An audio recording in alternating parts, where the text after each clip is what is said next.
Hey, it's Luke here. I recently got invited to Google headquarters for a YouTube event. It's for YouTubers with gaming channels, which I happen to have. I also happen to have autism and dyspraxia, so I'm going to tell you all about the event from that perspective.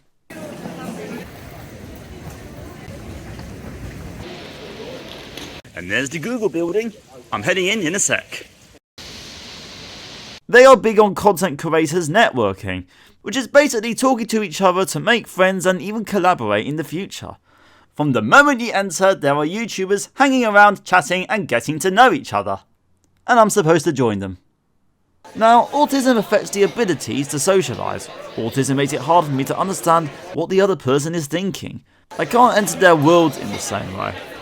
And I struggle to keep what I say brief, so I talk at great lengths about things I know well and things I'm trying to work out while I'm having a conversation with you.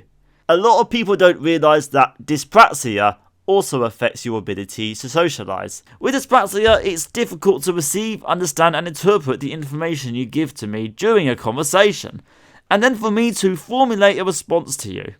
This is especially the case in a stressful social situation. There is a lot of background noise which can also interfere with the processing.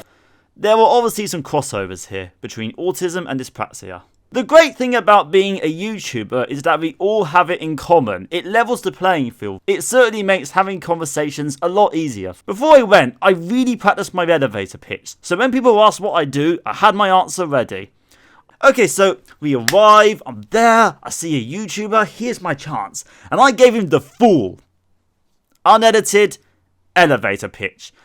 What I used to do, what I'm doing now, what I'm going to do. Yeah, it took me around 5 sentences. And he said this: "That's great, I just play The Sims." Yeah, so that took him around 5 words. It definitely shows that I go on a little bit. Okay, let me try that again. Though I'd like to think it went well. I do find it sort of difficult to start approaching people that I don't know.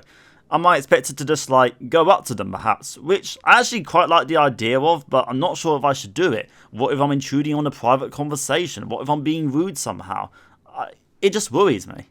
Though I did join in on a conversation behind me in the queue at one point because I could relate. Result. But joking aside and my difficulties aside, I actually really enjoyed the social aspect. It really helps that there's a familiar person amongst all the strangers, and it is the wonderful Greg, aka The Stupendium. Super talented creator. It was just nice to have a friendly face around there and hang out with. And another element of dyspraxia is following and receiving verbal and written information. At events like this, they are very focused on giving us YouTube advice and teaching us things, sort of like a classroom would. This is to make us more successful on YouTube. This means that there are slides, people talking, you take notes and maybe ask questions. For me, particularly with such slow mental processing, this is all very demanding. A lot of information keeps on going out of my head. I really try hard to concentrate, but seconds later, I'm lost. That creates feelings of overwhelm, and I get quite tired, actually. For those that have been following my videos, you will know that I have issues with fine motor skills due to my dyspraxia. So when I say that some of this networking takes place over food and drinks, then you know exactly what's coming next.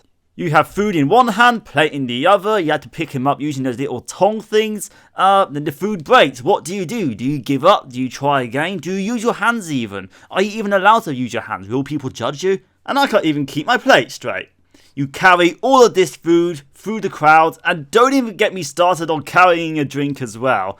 If you're lucky, you get to sit down, and when you do sit down, you then have to network with people while you eat. To be fair, I did encounter a very nice chap, and we chatted all the way through lunch. I didn't get that chap's details though, which I think you're expected to do at these events. In my defence, there was lots of background noise, I was trying to manage my food, remember all the conversations to make good points while I was eating, and exchanging contact details is just a bit I didn't do. To attend events like these, I need support. It usually comes from my mum. Now, a lot of people don't actually realise this because my disabilities are hidden. And with the support, they're even less visible. So people just see a kid there with his mum. We are working on the balance now. Because I'm in my mid-20s, I want to be more independent, but I still need that support. It really helps that I knew the event space layout from years ago, because that could be a challenge for me, even something as simple as finding the toilet. And the toilets smell exactly the same as I remember. It is literally YouTube poop.